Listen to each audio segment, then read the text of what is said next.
Rivalries. Sports are built on them. Yankees, Red Sox, Celtics, Lakers. Paintball is no different. Aftershock, Avalanche. The battle over the Ironman name, Dave Youngblood's squad from SoCal versus Bob Long's team from the Bay Area.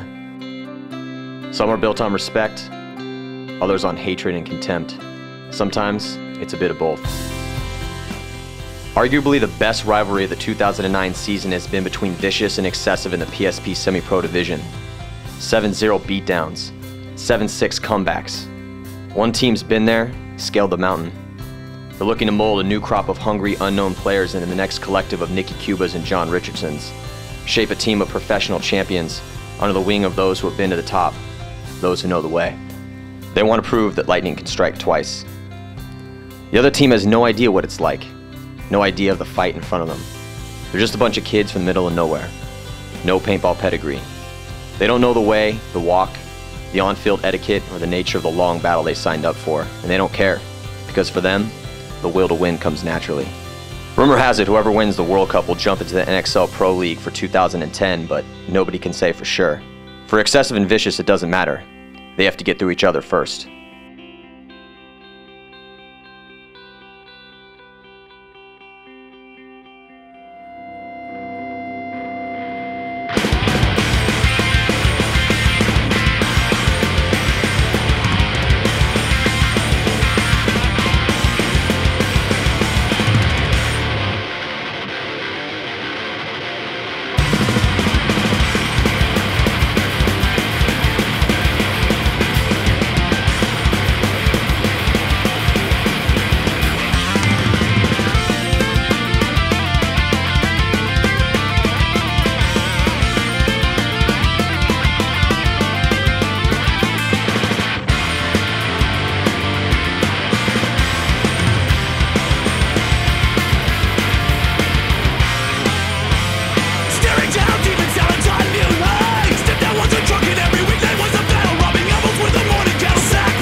The 2009 PSP Paintball season opens in Phoenix in March. Everybody wants to get an event win under their belts early, especially this year, with the season shortened to only 4 events. Vicious and Excessive meet in the early rounds, with the kids from Nebraska putting on a pretty good beatdown on Excessive. But Rich Telford and Thomas Taylor have been at this a long time, and they don't like to go out quietly. The teams butt heads again in the finals, this time with Excessive coming out on top. The victory is huge, giving them their first tournament win in nearly 3 years. They're hoping now they can look ahead and put the turmoil and heartbreak of the last 36 months to rest.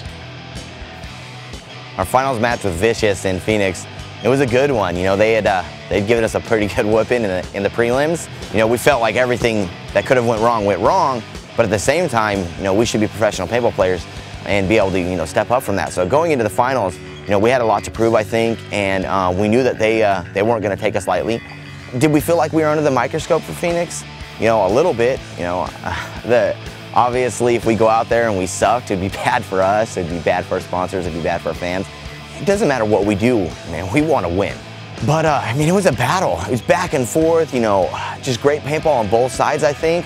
You know, they're a good team. We always know that, you know, going up against that team, it's going to be a really good fight. Will we be battling them in the finals a lot this year? Probably, you know, I mean, we plan on staying up there, and I'm sure they do, and both teams are working their butts off to keep themselves in the finals, and, you know, so I don't see them not placing in the top 4 every event. I don't see us not placing in the top 4 every event.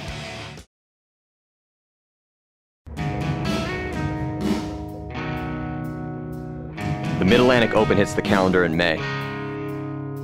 Neither team gives a particularly strong showing. Also, a new enemy enters the race. Mike Hinman has decided to enter a collection of his young Southern California grinders in the mix. Aftermath 2 wins the event, not losing a game. Vicious and Excessive will spend the rest of the season fighting each other for a chance to meet Aftermath 2 from the other side of the bracket in the finals. MAL, we kind of just have had some bad luck, and a lot of teams have kind of had this tournament where you're just in a tournament and literally pretty much nothing is going right for you. I know through that whole event, I don't know, we just weren't playing up to par. Like, I know that weekend of MAO is always during kind of everyone's stress week, around here at least, where it's, you know, college finals or just anything school related where it's really important. I always have this motto, this theory that it's a long season and we're only going to keep getting better.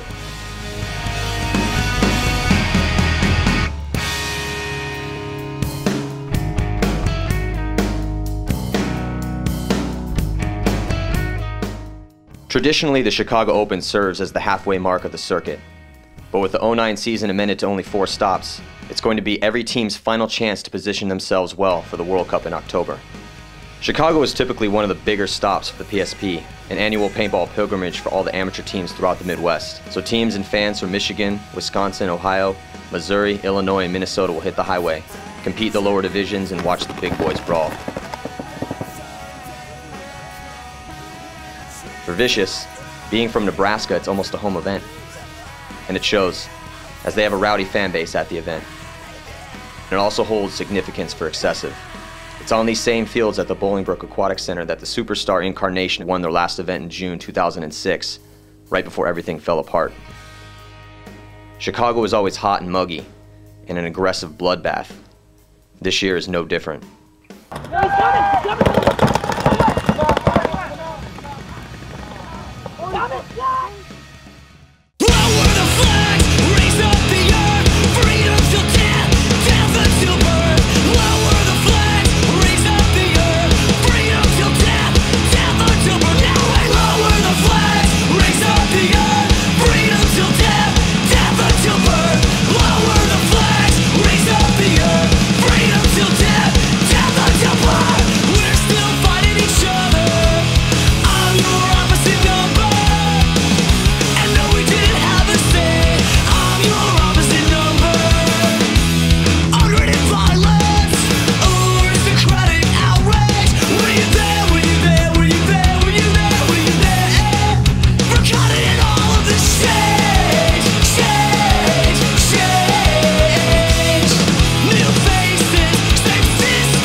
We played against Vicious yesterday. We didn't have to win that, beat them to get in, so we kind of tried some new plays that we didn't know if we were going to work it out. We put all the new kids in, and we struggled a little bit. After we were about 4 points down, we decided, hey, you know what, let's go out and try to win this, and we just didn't have it in the tanks apparently. So we figured that Vicious would be real confident. We walked by their booth yesterday, and all day long they were talking and just telling everybody how they beat us and how they're going to win first place, blah, blah, blah, blah. And, you know, as my friend Nicky Cuba likes to say, if you talk, you eat. And they ate a lot of that game. And we came out today, we used game plan, our normal game plans. We put all our starters in, and fortunately we ran 7-0. I mean, you can never, you know, plan on playing 7-0, but obviously that's the goal every game. So I'm real proud of the team. How's the ego shooting? The ego shooting phenomenal, man. It means so much to have Jack Wood and Flash fly over from England and be in your pits. And you know, if you have any problem at all, I mean, they work on our guns, and that just, it makes you feel really appreciated by your sponsor, and that goes a long way to wanting to support that product, you know. The battles with Vicious don't leave much in the tank for Excessive. They never really push Aftermath 2 and lose in the finals in 2 games. It's only common! Punish him! Punish him!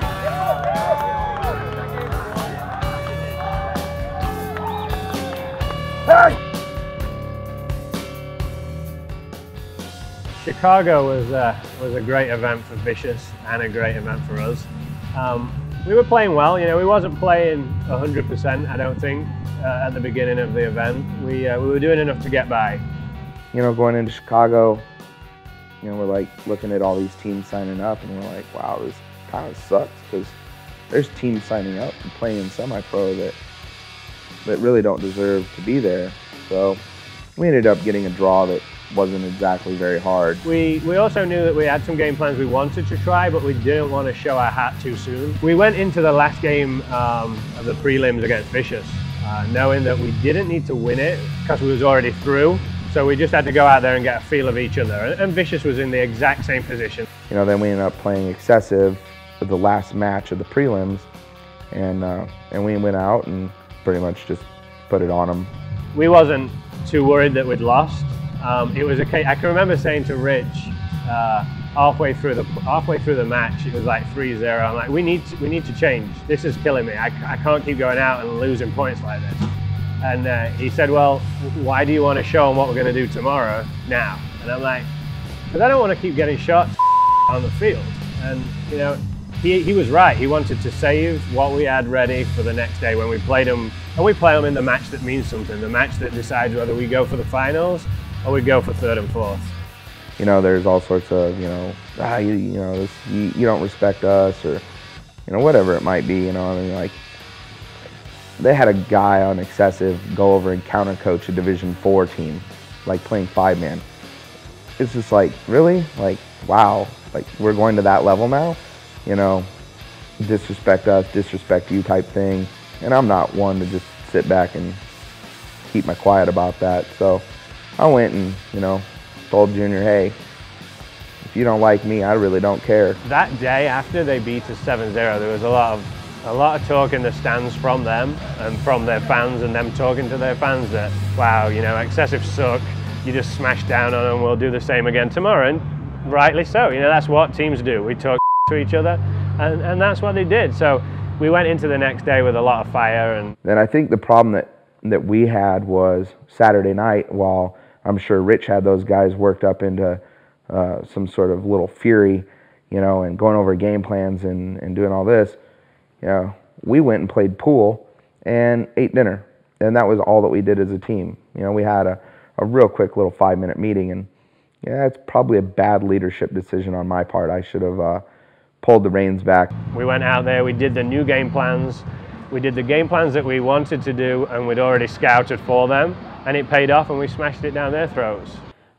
We were just playing really well that event, and it always seems, I think we lost 1 point during the prelims. And it always seems like when we're in that groove and we start to do well and we end up coming out of the prelims first, that next round just sucks and we do something stupid. And that's kind of how it went down. We went, you know, lost 1 point in the prelims, beat Excessive 7-0, and then we had to turn around and play them again. So, you know, we never go into games like, oh, we just beat them 7-0. You know, this is going to be cake. But in the back of your mind, it's like, you know, we feel pretty confident that we got this game. And I don't know, just everything went wrong that match. We losing guys off the break, couldn't stay in our spots. We weren't shooting anybody off the break, and they just did a really good job counteracting what we did to them the first game, and we just never had the opportunity to catch up. I mean, I'd like to say that the game was close, but you know, a 7-0 game. And I think with XSV this year, we've had such a young talented squad. They've needed to grow, and what they've been doing is that experience will now grow them to get to the finals again and play, if we have to play Aftermath, to know what's coming. It's like, if you watch some of the greatest players out there, they can go from playing Thursday, Friday to being and playing good to being an amazing player Saturday and Sunday. And we've really drummed it into our kids this last few weeks that the finals is when it comes down to, and they have to play better than what they played the game before, or else you don't win. And I think they learned that from playing Aftermath in Chicago. XSV showed up to play and we didn't. And you know, I think that if we would have won Chicago, I don't know how focused we would have been for World Cup. So actually, like, it was probably a good thing that we lost to XSV like that, because we had some really good practices between Chicago and World Cup that I don't think we would have had if we would have won Chicago. Like, I was just thinking inside my head, like, over this past season, we have World Cup coming up. XSV was kind of one of those teams where we gave them respect, too much respect, I should say, just because maybe we got, like, I don't know, just over the name, we felt like, hey, we're going up against these guys, we kind of have to play like this. You know, I guess that's just what we took into effect, and saying, hey, at World Cup, as long as we don't get major penalties, like 2 or 3 in a match, and as long as everything's working good, we will beat these guys pretty substantially. And that's finally what I went away with Chicago thinking about. Aftermath 2 heads into World Cup strong with back-to-back tournament wins. XSV is on their heels with 1 event win and 1 finals appearance. But Vicious is on the outside looking in. They'll need to dig deep, see inside if this is what they really want, if they have the game needed to play on this level.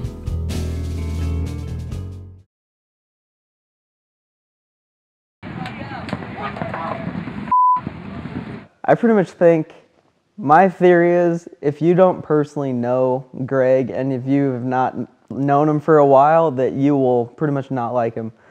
Yeah, actually this is a really funny thing to talk about right now, because we just had a really big discussion about, you know, what we consider Greg's rage moments. I know when he's in our pits and people see him yelling at us and like just saying things to us that when we do something stupid, they're like, oh, that guy's really mean. Yeah, no, it's pretty much the same thing that you see. But like, he's pretty much just doing what he can to make us better. What makes me hit those moments where, unfortunately, sometimes they're caught on camera and people see me yelling and punching tables and doing all those not so cool things, is the simple fact that it's something that we have a particular point in control, and somebody just makes a basic mistake, and I don't do good with making basic paintball 101 mistakes. If somebody just loses a gunfight or something, hey, that happens. That guy might be better than you at that particular moment. Yeah, like, I think that was a benefit to us, as long as you could put up with it. And that was another reason. If you stuck around after getting your ass chewed, you know, maybe you were good enough to keep playing. And so that was a big thing for us. Like, we started with a lot more people. I think we had 11 or 12 that we took for our first World Cup. By the next season, we were down to 7, I think. We just, you know, people got knocked out because they couldn't handle it. But, you know, that's what it takes to be good at this game. It's like a guy running and shooting to the corner when he's specifically told just run to the corner and get to the spot. Because I'm looking down there at the other side of the field and I'm like, hey, it's Rich. Shoots his gun real straight on the break. Probably going to shoot you if you don't, like, get into your spot. So then you're told, run to the corner. What do you decide to do? The kid decides to run and shoot to the corner. Boom. Immediately, right there, yeah, he's going to get yelled at. So I think when somebody sees him, they're just like, oh, that's that Gray guy. He yells a lot and he's mean. But no, we think, hey, that's that Gray guy. He's literally taught us everything we know in paintball. And it's just kind of that. There's always room for improvement, and Greg makes us focus on that because, you know, going back to Chicago, when you don't, and hey, we beat down XSV 7-0, well, the next day, we just got our asses kicked. He makes you realize that you're accountable for everything. If you lose a 5-on-1, it's your fault. You know, something happened and you could have done something to change that. And I think that's good that we always had that, to where nothing we ever did was quite good enough. We never have a reference point to how good we're supposed to be. We don't have the pro team down the street. We don't have the semi-pro team that we can go and practice every weekend, every other weekend, or even travel, you know, 3 hours. I think the closest team that we can play is 8-9 hours away. And so just from that, we've been so isolated as a team, because we can't go to practice and say, oh, well, you know, we had a good set against the Ironmen. You know, we played them well, we must be doing all right. And so we always have to work on those little things to get better and find the little tiny things within the game, breaking that down to where we can actually improve and get better, because we don't know how good we are. I see it in us. I see it in us. I know it's in us, but World Cup. World Cup, man. For all year. Every other point in this match, every other match we played all year, until right now. You get it up, get it in your heart, you can overcome adversity, and we're gonna go out there with this tournament. you're all good, how many times do we end up with nothing when we try to do hard, though we see it one way? We think we'll go further? Where will we be? One step closer, still we'll be closer to 1,000,000 miles backwards.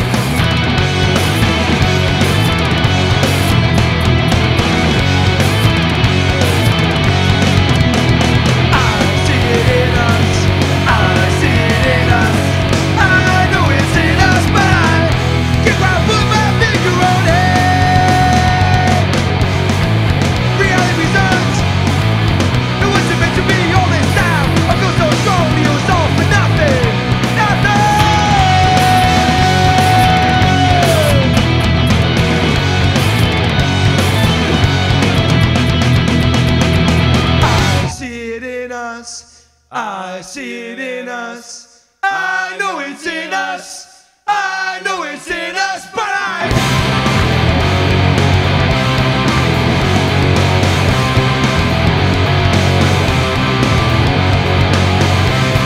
and all this time was all for nothing.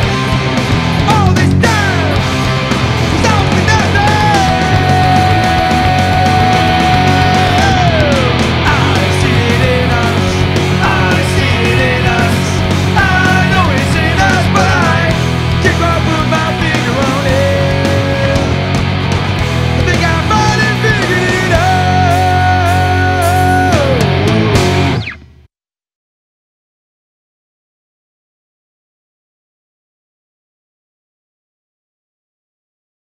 So we're here, Orlando, semifinals.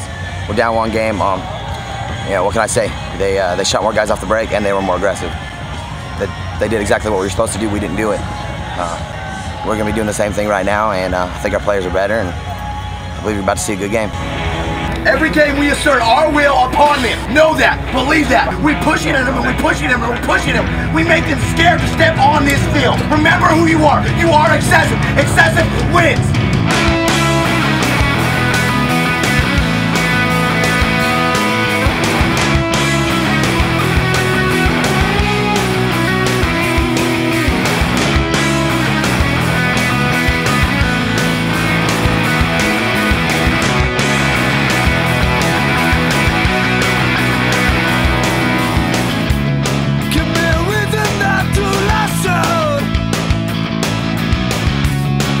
I'll see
Thank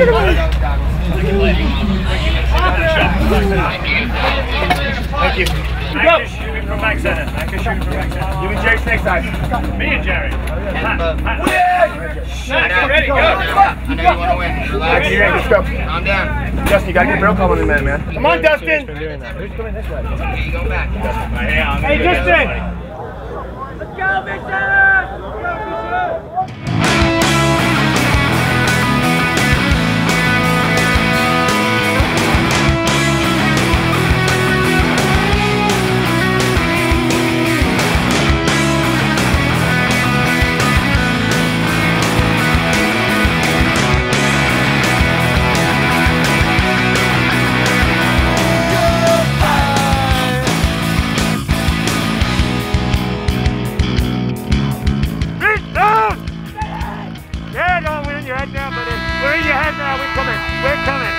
Coming in, we're not going to stop.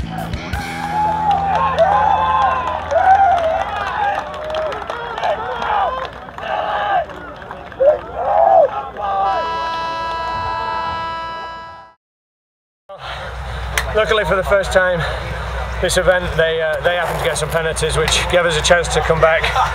We did actually get a penalty when they had a penalty, so it wasn't like we actually came back strong when they had 4 people. But it all helps. We were losing 6-3, I think it was, and at the end of the day, this is World Cup. Things need to happen to make World Cup champions, and that's going to be us, because you need luck on your side to win a paintball tournament. And if that was luck and fight and heart, and that this team's got that. So we're going to come back. We're going to rest up right now. We've got one more match against Vicious. You guys need to be there because it's going to be a fight. Well, partner, I'm so glad that you're so good at this game that you can risk getting a major. Hey, when it breaks on your face, Brian, get the off the field. There's a huge hit. Get your heads up. Hey, come on, buddy. I've seen him have better days. We all see that Thomas Taylor's feeling no pain right now. Heart. A lot of heart. Thomas Taylor. Just got done playing our second game against Vicious. It was really tough for us to battle back. Thomas is struggling. He just can't handle the heat out here, so that's tough for us because he's a big leader for us on that snake side. But the new guys are really stepping up. You know, this is their first World Cup ever, so it's huge for them to be able to come back from 3-0 and win 7-6. We're really proud of them. Really proud. Really excited about playing this third game. Hopefully, we're going to win that. Go on to play aftermath tomorrow for first and second. Walking out now. One of the best matches of the day so far. Really close. My name is Micah McLaughlin. I play for Sacramento XSV. I played paintball for about. My first pro tournament was 1992. I played with the old Ironman team, with Bob Long was still on the team, like in the woods, without face masks, crazy cockers and stuff. So I took some time off after that for school, but I came back in '94. So I've played professionally since about '94 to 2007. So what, 13, 14 seasons. And then took the last 2 years off to devote to my business. My pre-existing relationship with XSV is I started the team. All of us that originally started XSV were on Ironman, and things weren't going the way that we wanted to. That was the year that the NXL came about, and they wouldn't let us play 7-man. They wouldn't let us travel like we kind of wanted to do. So there was a lot of tension between the team and the management. First of all, I left first, and I was calling all the guys, and half of them said, "Yeah, I'll come with you." Half of them said, "No, I won't." So right away, it was like cut in half. But the guys that eventually, as soon as I got a paint deal and I got a big money deal, came along. It was Rich Telford, Matt Marshall, Thomas Taylor, and Neil Eberly. Those were that was like the core that came to form XSV. And then the guys that we talked into coming along with us that were like, it's a really cool idea. I really want to be a part of something. That was like Nicky Cuba, Nicky Vegas, Shane Harrison, and Davey Williams. Man, when the exodus happened between 06 and 07, it broke my heart. Yeah, I mean, like the drain of all the drama from 05 to 06 to the split, I mean, it took it out of me. I won't lie. Yeah. How did I come back? I don't know. Paintball is a tempted mistress. One minute you love her, one minute you hate her, next minute you want to love her again. So I figured, hey, I'll just call Rich and see what's up. You know, I mean, the team has been doing pretty well this year, so I figured maybe it would work, maybe it wouldn't. Maybe I'll come out and see where I'm at, see if it's fun, see if I still have the skill, see if maybe if I don't make it this year, I can build in the off season if it's something I decided I want to do. Because I mean, paintball's changed in 2 years. It's a little bit of the same, but it's a lot different, and there's a lot of different people. So I think Rich was pretty stunned. We had a feeling that he'd want to come back one day, maybe in a coach's role, not so much as a player. but he called up recently, 4 or 5 weeks ago, and asked if he could come out for a tryout. Talking to Junior and Rich after I got off the phone and told them I was coming back, they put the phone down and said, "There's no way in hell my guy's gonna get destroyed. He has no chance." And just sort of chuckled to themselves, right? Rich and I talked about it. It's pretty funny. We talked about it and we were like, well, if he's not been playing very much, you know, we're going to smash him. And why not get him out? Let's smash him down and send him away, you know. Let's not talk to him again for another 4 months. So I showed up to practice. But he came out and he actually played real well. It just felt natural. Like, it didn't feel like I was gone. It felt like I was still on the team. For me, my perspective on Micah is his brain in paintball is fantastic. And I don't think, you know, there is a certain few people out there that have that brain to know exactly how a game's going to go down before it goes down. And I find that nowadays a lot of these kids don't have that. Even the kids that have been in the game for a few years, they don't have that brain to break a game down as it's happening. We have so many talented young kids that just 1 minute can do something fantastic and the next minute can do something stupid. So it's good to have that guy to anchor them down. You know, maybe be behind them and have them as a joystick. That's what Rich does good, and that's what Micah does good. So it's good to maybe not run at Rich as many points. We can run Micah a few more points. Yeah, I mean, my future with Excessive, I guess, is, I mean, in every situation I go in with, I guess I'll see what happens. I'm never gonna, like, I told Rich, I'm like, I'm not gonna sign a contract. I'm not gonna promise to play with you forever. If stuff goes down or it's something I don't like or I don't think I can vibe with, I'll tell you and be like, I'm not okay with this, or I can't devote this, or I can't do it. So the idea now is to play these seasons, these last 2 events, get some wins under our belt, and build for the future and build this team and play another, I don't know, until my body breaks down, but a couple of years at least. But I mean, there's always that I can get in a fight with somebody, or, you know, something horrible could happen in my real life and I'd have to go back to it. But the idea is to stick it out and see what we can do with this new bunch of guys.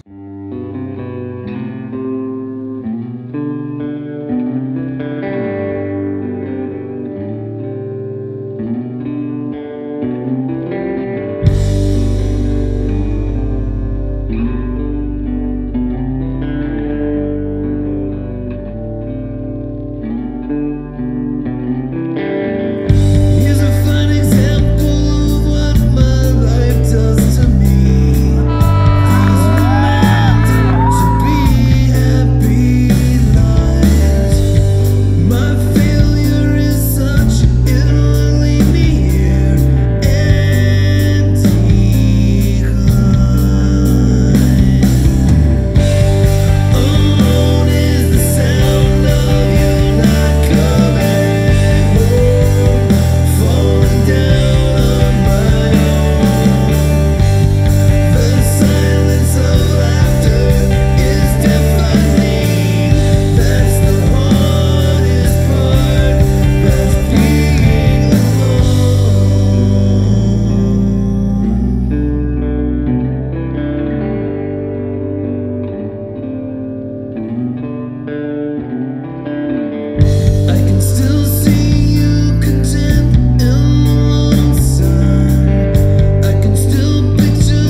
real soon.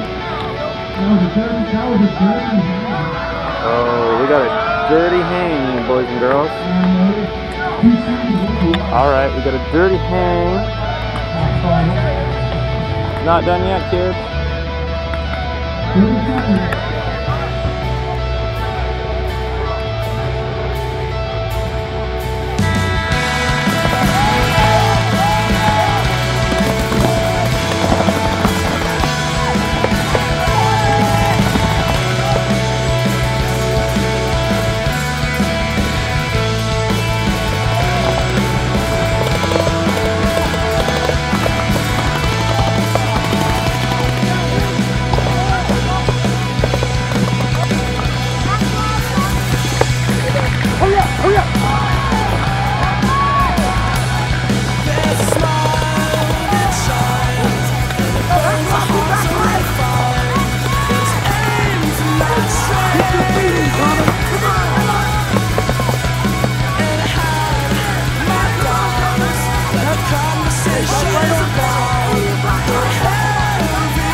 And rolling. We played excessive best 2 out of 3 to see who goes in first and second. The first game, we pretty much all were just 100% focused, just literally we're playing the top of our game and ended up beating them 7-0. And then the next game it came out, we were actually winning like 5-2, but we ended up getting 2 majors in a row. So we ended up actually losing 7-6. Finally in game 3, it was the same thing. We ended up, it was 5-2 at one point. And then of course, Zach got another major. And we had to play 4 on 5, and at that point it was 5-4. And we ended up actually winning that point, except one of our guys actually hanged it with a hit on the pack that he didn't really know about. Last point, Chris ended up shooting the snake corner off the break. And then that just let me go all the way down to the snake side, and I saw everybody's back. So it was a good last point, and we ended up winning 7-5. I'm shooting the 09 Geo, and even it's shooting amazing. And even a couple of us are shooting the Ego 10s, and that's Zach and Hooker, and they're literally our back center players, and it's been shooting so straight for them. I'm kind of mad that I don't get to use it this event. Prepare tonight for tomorrow. What we're going to do tonight is we'll go back, just get some fruits, lots of fruits, lots of water.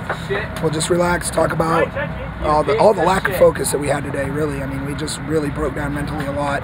Obviously, the heat and the humidity doesn't help us with staying composed. So we're just going to go back, get some rest, relax, and try to get ready for tomorrow.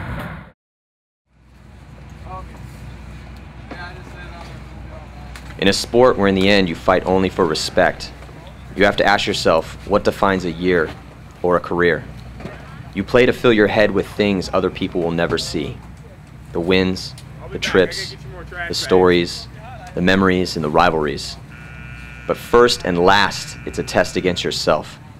The competitive spirits grind against your body to see how long you can hold on. Mike has had one of the most successful careers a player could earn, the envy of any wannabe pro with a swagger and a fast gun. And as he rubs wounds, gears down, and ponders what went wrong and where to go, a new set of paintball stars gets ready to take the field against a strong Aftermath 2 squad, trying to earn a World Cup win in the respect of the paintball world, a crown you get to wear forever. Tell me what you thought about when you were gone and so alone. The worst is over, you can have the best of me. We got older, but we're still young. We never grew out of this feeling that we won't give up. Hear that, that's our 5 minutes right there! It starts right now! You're not letting up one big point!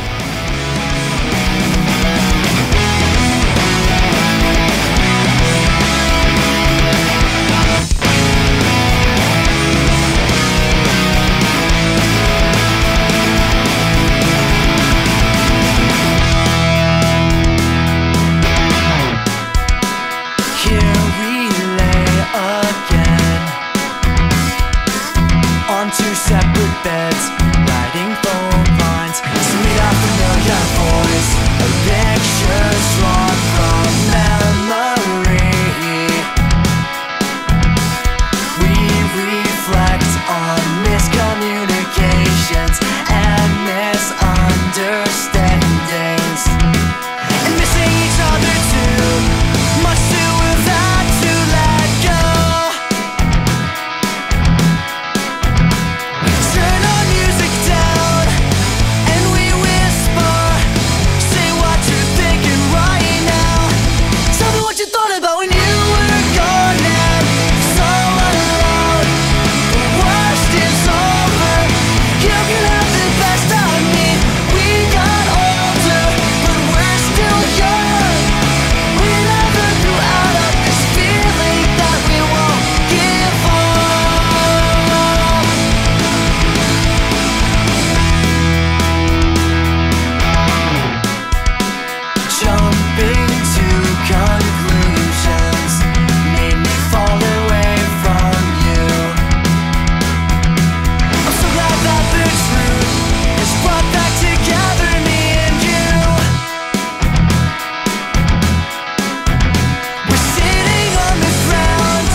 We're sitting on the ground and we whisper. We turn our music down.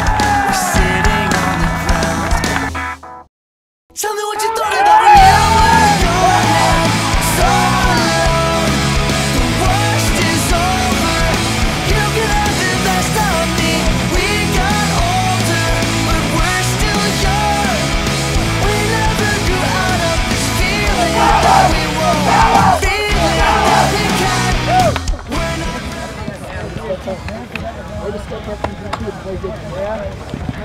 Hey, Paulie, let's get a little breakdown here. Can I just faint? Absolutely. I don't even know what to say. 4 or 5 years of hard-ass work. 1 World Cup last year, 1 World Cup this year. The kids are just fighters. They had to fight every single match this whole tournament. You know, everybody doesn't want to lose to us at all, and we don't want to lose to anybody, and it's just constant fighting. And those kids, they fight. That's what they are. We've bred them to be fighters, and you can look at them every single game they played. They are fighters.